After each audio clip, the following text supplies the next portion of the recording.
안녕하세요, 비트TV입니다. 드디어 바이든이 6가지 주요 우선순위에 대한 국가 암호화 정책 수립 행정명령에 서명을 했습니다.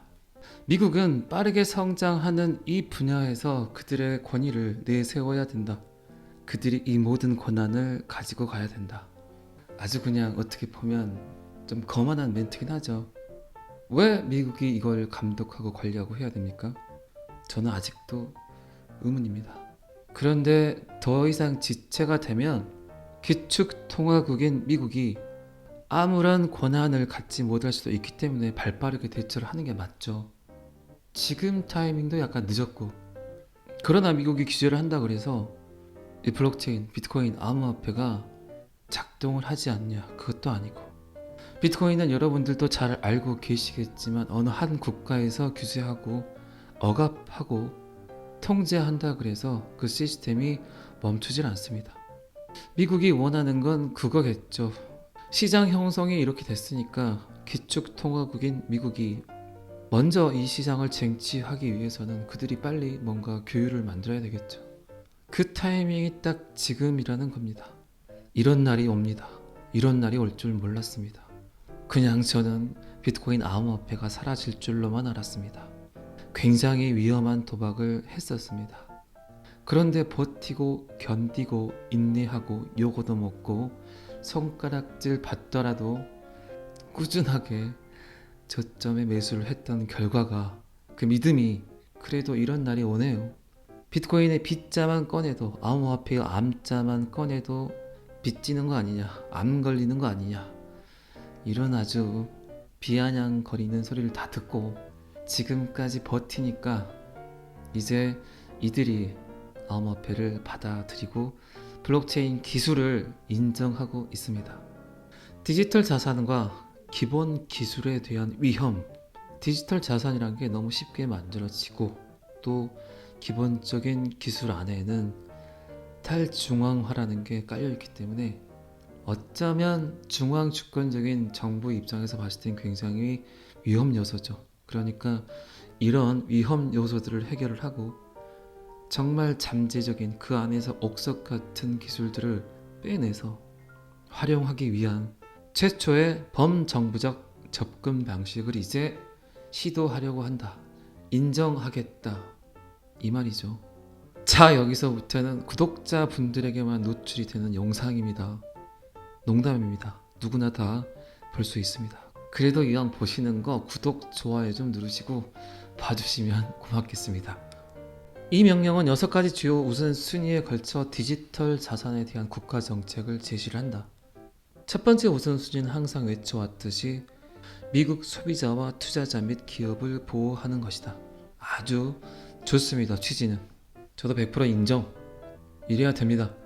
이 명령은 재무부 및 기타 기관의 정책 권장 사항을 평가하고 개발하도록 지시를 했고, 두 번째 우선순위는 미국과 글로벌 금융 안정을 보호하는 것이다. 세 번째 순위는 디지털 자산의 불법 사용으로 인한 불법 금융 및 국가 안보 위험을 완화하는 것이다. 또한 기관이 동맹국 및 파트너와 협력하여 국제 프레임워크, 역량 및 파트너십이 조정되고 위험에 대응할 수 있도록 지시한다. 한 국가만 규제 프레임을 만드는 게 아니라 범지구적, 동맹국, 파트너 협력국과 함께 동시다발적으로 규제를 하겠다. 지금 미국이 내리는 결정을 그러니까 모두 다 따라야 한다. 그리고 네 번째가 이제 조금 빈정이 상합니다. 글로벌 금융 시스템에서 미국의 리더십을 강화하기 위해 기술 및 경제적 경쟁력에서 미국의 리더십을 증진한다. 그리고 나머지 두 개는 기술 발전을 지원하고 디지털 자산의 책임 있는 개발 및 사용을 보장. 그리고 마지막으로는 미국 중앙은행 디지털 통화를 탐색한다. CBDC를 연구하겠다. CBDC를 발표하겠다. 바이든 대통령의 역사적인 행정 명령은 디지털 자산 정책에 대한 조정되고 포괄적인 접근 방식을 요구한다. 자넷 앨런은 디지털 자산과 관련된 주요 불법 자금 조달 위험을 식별하겠다. 불법 금융과 관련된 위험을 해결하고 소비자와 투자자를 보호하며 금융 시스템과 더 광범위한 경제에 대한 위협을 방지하겠다. 불법 금융과 관련된 위험을 해결. 이 말이 굉장히 포괄적이죠. 미 정부나 SEC 입장에서 봤을 때 어쩌면 암호화폐 99%가 다, 어쩌면 99.9%가 전부 다 불법 금융으로 볼 수도 있다는 겁니다. 그들이 불법이라고 하면 불법인 거고, 그들이 그냥 경제에 대한 위협적인 요소라고 생각이 되면 그거는 불법인 거죠. 이게 문제라는 겁니다.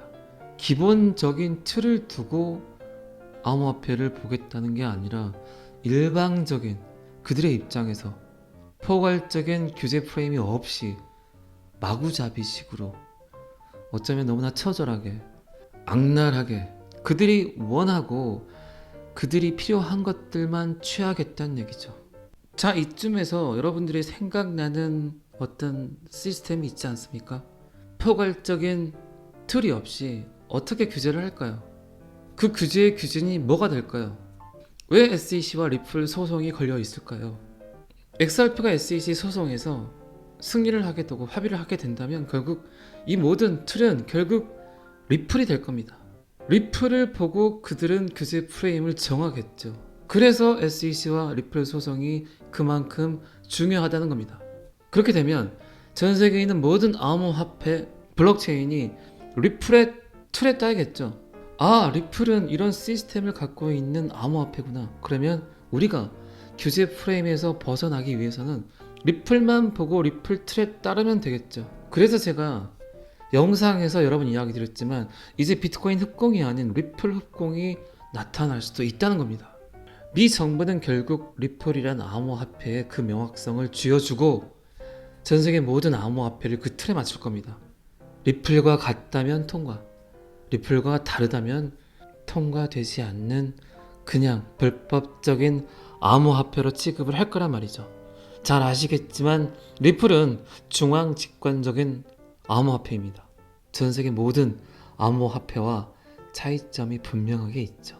중앙 집권적인 틀 안에서 컨트롤이 가능하다는 겁니다. 결국 미국이 원하는 것은 이런 암호화폐를 원한다는 거죠. 다시 한번 말씀드리지만 미국의 규제 프레임의 가장 탑에 있는 시스템은 결국 XRP 리플을 두고 모든 암호화폐를 보게 될 것입니다. 어쩌면 리플 혼자 안전할 수 있습니다. 제가 XRP 리플 방송을 꽤 많이 했어요. 오래 했고. 근데 저도 궁금한 게 타 유튜버들은 XRP 리플을 어떻게 이야기하는지 그건 좀 궁금하긴 해요. 근데 제가 타 유튜버들의 방송을 안 보는 이유가 제 주관이나 제 직관이 흔들릴까봐. 워낙 말씀 잘하시는 분들이 많으시잖아요. 그래서 제가 해외 채널은 보지만 국내 유튜버들의 방송을 거의 보진 않습니다. 근데 그분들은 뭐라고 이야기를 하나요? 그건 궁금하긴 해요. 다시 한번 말씀드리지만 리플만 안전할 수 있어요. 여러분들은 정말 꼼꼼하게 생각을 하셔야 되는 게 왜 2020년 12월 24일 SEC에서 리플을 꼽았을까요? 결과론적으로 지금 1년이 넘게 암호화폐를 들여다보고 암호화폐 시장을 겪으신 분들이 봤을 때는 뭡니까 이게? 결국 이런 일은 꼭 겪었어야 됐어요. 규제 프레임이 생긴다는 거. 부정적인 막무가내식 규제가 아닌 이제 긍정적인 규제를 했을 때 더 큰 게 올 수 있다니까요. 이제 뭐 2개월, 3개월, 1개월, 2개월 지나면 여러분들 느끼실 거예요. 정말 리플만 안전했구나, 리플만 안전하구나 라고 생각하고 또 느끼실 겁니다. 이들의 광범위한 규제 프레임은 어떤 코인도 그 안에서 안전하기가 힘들어요. 막말로 그들이 위험하다고 하면 위험하잖아요. 그들이 결국 원하는 건 전통 금융을 유지를 하면서 암호화폐를 접목시키는 건데, 그리고 CBDC가 나와버리면 이 암호화폐란 게 필요할까라고 생각들을 하고 있는데, 블록체인 기술이야 몇 개 안 되는 코인만 갖다 쓰면 충분히 가능한 것들이고, 정말 암호화폐 시장이 앞으로 어떻게 변해갈지는 모르겠지만 제가 생각하는 가장 안전한 암호화폐는 비트코인도 아니고 이더리움도 아니고 저는 XRP 리플이라고 생각을 합니다. 지금은 그래요. 지금은 이 기사가 나오고 많은 암호화폐 투자자들이 한숨을 쉬었겠죠. 이거 뭐 없애는 거 아니네, 억압하는 거 아니네, 벤 때리는 거 아니네, 그렇게 생각할 수도 있겠죠. 그런데 그 안에 더 추악한 미국의 모습이 드러날 수도 있다니까요. 제가 이 기사를 보고 제가 어제 올린 영상 기억나시죠? 그거 잠깐 다시 한번 봐보겠습니다. 어제 제가 올렸던 짐 로저스의 마지막 이야기가 생각나시죠? 짐 로저스가 비트코인에 투자하지 않는 이유. 정부는 통제를 좋아한다. 그리고 정부는 독점을 좋아한다. 짐 로저스는 통제를 좋아하지 않고 독점을 좋아하지 않지만 이것이 미 정부의 방식이다. 그러니까 이렇게 할 거다. 그리고 암호화폐를 금지할 수 있다고 경고를 했습니다. 그들의 포괄적인 규제는 정말 상상할 수 없는 피바람이 불 수도 있어요. 그리고 바이든의 행정명령을 보고 로버트 키요사키가 했던 이 한마디, 짐 로저스가 했던 말과 비슷한 뉘앙스로 이야기를 합니다. 어쨌든 암호화폐 투자는 여러분들이 결정을 하고 여러분들이 선택을 하는 겁니다. 제가 도와드릴 수 있는 건 제가 아는 정보나 지식을 여러분들께 소개해드리는 거고요. 로버트 키요사키가 이런 말을 합니다. 우리는 세계 역사상 가장 큰 거품에 있다. 미 정부가 모든 크립토커런시를 압수할 것이라고 경고를 한다. 압수를 하는 방법은 여러 가지가 있죠. 일단 불법이라고 치부를 해버리고, 두 번째는 어마어마한 세금을 때려버리면 다 사라지겠죠. 로버트 키요사키는 미 정부가 모든 암호화폐를 압류할 것이라고 경고를 했습니다. 미 정부가 그들의 체제를 유지하기 위해서 이 암호화폐가 디딤돌이 아닌 걸림돌 역할을 한다고 생각을 하면 암호화폐 시장 자체를 없애는 건 순식간이겠죠. 그러나 제가 서두에 이야기를 드렸습니다. 분명히 이거를 꼭 미 정부가 규제해야 하나, 미 정부가 컨트롤해야 하나, 미국이 뭔가를 만들면 전 세계 모든 사람들이 그걸 꼭 따라야 되나, 미국이 암호화폐를 인정하지 않아도 전 세계 모든 사람들은 디지털 지갑 안에서 그들만의 리그를 분명히 만들 수 있다고 저는 생각을 합니다. 그래도 머릿속에서 사라지지 않는 짐 로저스의 이야기와 부자 아빠 가난한 아빠를 썼던 로버트 키요사키의 이 멘트가 살짝 많이 눈에 거슬리고 찝찝하게 만드는 건 사실입니다. 여러분들은 정말 엄청난 선택을 해야 될 시점이 분명히 올 거예요. 그런데 제가 정말 자신 있게 말씀드리지만 결국 리플이 그 모든 일을 할 수도 있다니까요. 지금 암호화폐 시장에서 가장 안전한 자산은 XRP 리플입니다. 그래서 SEC와의 소송은 결코 악재가 아닌 호재다. 그리고 리플 하나가 모든 걸 할 수 있습니다. CBDC뿐만 아니라 스마트 컨트랙트, NFT 다 할 수 있어요. 결국 선택은 여러분들이 하시는 거예요. 미국이 원하는 행정명령 안에서의 규제 프레임이 과연 어떤 틀을 가지고 하겠습니까? 그들이 그냥 불법이라고 치부하면 불법인 거고, 그들이 그냥 불법으로 치부하면 불법인 거예요. 비트코인도 불법이라고 이야기하면 불법인 거예요. 비트코인을 밴시켜야 되는 이유가 너무나 많잖아요. 작업 증명 방식도 그렇고, 중국이 많은 비트코인을 보유한 것도 마찬가지고, 귀에 걸면 귀걸이, 코에 걸면 코걸이가 될 수 있다는 겁니다. 정말 살벌한 폭풍 전야인 것 같아요. 제가 어제도 잠깐 말씀드렸지만 지금은 그 어떤 뉴스, 그 어떤 호재도 의미가 없어요. 러시아, 우크라이나 사태도 마찬가지고, 미국은 CBDC를 선택을 해야 되고, XRP 리플은 SEC 소송에서 이제 거의 마무리가 될 것 같고, XRP는 멀티플레이어고, 저희 하나만 있으면 될 것 같은데 미국 회사고, 똑똑하고 자본력도 있고 확장성도 있고 이미 전 세계 많은 비정부 기관에서 취급을 하고 있고, 어떤 걸 선택을 할까요? 어떤 규제 프레임이 나올까요? 그냥 그들이 불법이라고 하면 불법인 겁니다.